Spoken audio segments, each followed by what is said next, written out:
Avec G20 en maths, il n'y a jamais de problème, mais que des solutions. À travers cette vidéo, nous allons voir ensemble comment résoudre les équations différentielles de la forme y' égale AY. Donc sur votre droite, vous avez la définition qui rappelle le cours. Et donc en fait, pour ce type d'équation, il va tout simplement falloir appliquer la formule.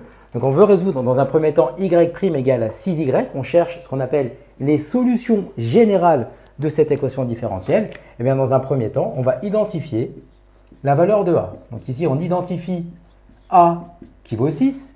Et donc, d'après le rappel, les solutions générales vont être de la forme f de x est égal à k exponentielle ax, donc 6x, où k appartient à R. Donc, tout simplement, vous avez vu, on applique la formule. Ce sont les solutions générales de cette équation.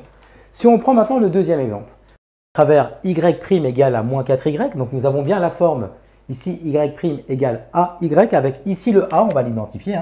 On identifie le fait que A soit égal ici à moins 4. Et d'après le rappel, l'ensemble des solutions générales de cette équation différentielle, ce sont les fonctions, d'accord, ici f de x, qui est égal à k exponentielle moins 4x, où k, bien sûr, ici, est un réel. On va traiter maintenant le troisième cas. Tout simplement, on va se rappeler qu'il faut impérativement arriver à une forme y' égale à AY. Donc l'objectif, ça va être d'isoler ici le y'. Donc ça nous fait 2y' est égal à moins 6y.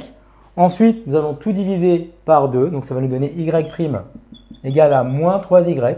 Et donc là, nous avons bien la forme y' est égal à AY. Donc on va identifier ici le a. Donc on identifie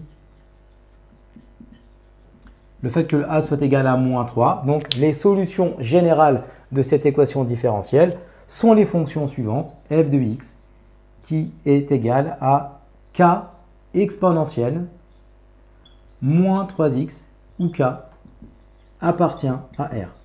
Et donc là, vous avez l'ensemble et la méthodologie pour résoudre les équations différentielles de la forme y' est égal à AY. Comme tu as kiffé la vidéo et que tu veux des bonnes notes en maths, alors tu mets un pouce bleu, tu t'abonnes à notre chaîne, tu poses un commentaire, on y répond sans problème. Ensuite, on t'embarque avec nous sur g20enmaths.com. Des exercices corrigés, des détails de ouf avec ça. Plus d'excuses pour pas avoir de bonnes notes en maths. Et bien sûr, rendez-vous sur nos réseaux sociaux.